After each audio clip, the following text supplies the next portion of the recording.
I'm John Persinos, Editorial Director of Investing Daily. Welcome to my weekly weed report for Tuesday, August 9. What's the most urgent service needed by pot companies these days?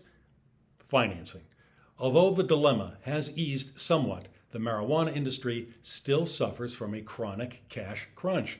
The federal ban on pot is impeding the ability of many pot companies to raise capital exactly at a time when many of them want to expand. Traditional sources of capital are elusive as bankers play it cautiously. That makes it difficult for pot companies to consummate expansion or merger plans. This stark reality underscores the industry's need for legislation to bring marijuana into the financial mainstream. Some lawmakers are heeding the call. Pending in the House of Representatives is a bill that would protect banks that service the cannabis industry from being penalized by federal regulators. Called the Secure and Fair Enforcement Safe Banking Act, the legislation seeks to expedite the provision of financial services to cannabis companies by removing the fear of potential federal action against lenders. The standalone Safe Banking Act, which initially passed by a roughly 3-1 margin, has passed the House 4 times since 2019. The roadblock is the Senate, which has been obstructionist to say the least. As of this writing, the SAFE bill continues to languish in the Senate, where the odds of passage are unsure due to the conservative nature of most Republican senators. The approaching midterm elections in November form another headwind to passage of the SAFE bill because Republicans are keen to wage culture war this election cycle, and few issues trigger sharper emotions than marijuana. And as you can see from this map, the number of states that legalize marijuana, well, it continues to grow with each new election. Pot is increasingly legal on the state level, sure, but nonetheless, pot carries considerable countercultural baggage, especially with the religious right and among red state leaders. But this month, advancement of the SAFE bill received major impetus in the Senate. President Biden is likely to sign the bill if it passes the full Congress. The bill just might make it into law this year, albeit in a different incarnation.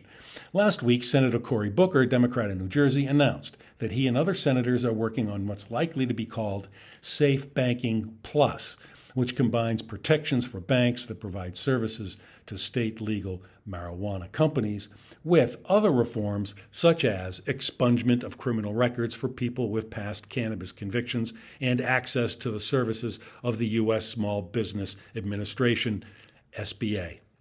Senate Majority Leader Chuck Schumer, Democrat of New York, in recent days has been holding bipartisan and bicameral negotiations over what a marijuana omnibus bill might eventually include. GOP senators initially opposed to SAFE are starting to make conciliatory noises about SAFE that bode well for the bill's passage. Booker had initially insisted that marijuana become legal on the federal level before he pushed for the SAFE bill, but he has since been willing to compromise as long as SAFE contains provisions for marijuana legalization legislation that's also stymied in the Senate. Senator Booker told the press last week, "I know there's a lot of small businesses that are really suffering right now. They can't access the financial industry to get loans for it.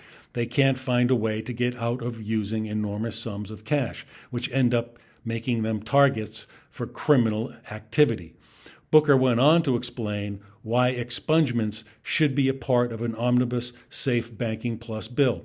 "I know the urgency for safe banking for the little woman or little guy in terms of getting this done. But I also know that if we get that done, which is being pushed by large corporations and other large financial interests, we will leave behind the millions of Americans who had themselves or their families been affected by these low-level drug charges." SAFE would help solve the marijuana industry cash woes by allowing cannabis businesses freer access to financial services. If the Senate does advance the Safe Banking Act this year and it's enacted into law, you can expect a surge in bank lending to marijuana companies, which in turn will ignite a rally in pot stocks. As I've just explained, new money-making opportunities are increasingly emerging in the realm of marijuana. But how can you separate the solid bets from the crapshoots? You need guidance. That's why I urge you to read my new book, The Wide World of Weed and Psychedelics. My book is your definitive guide for making money in the thriving cannabis and psychedelics industries. To get your copy of my book, click the URL at the bottom of the article that accompanies this video on the Investing Daily website. Well, that's it for today. Thanks for watching.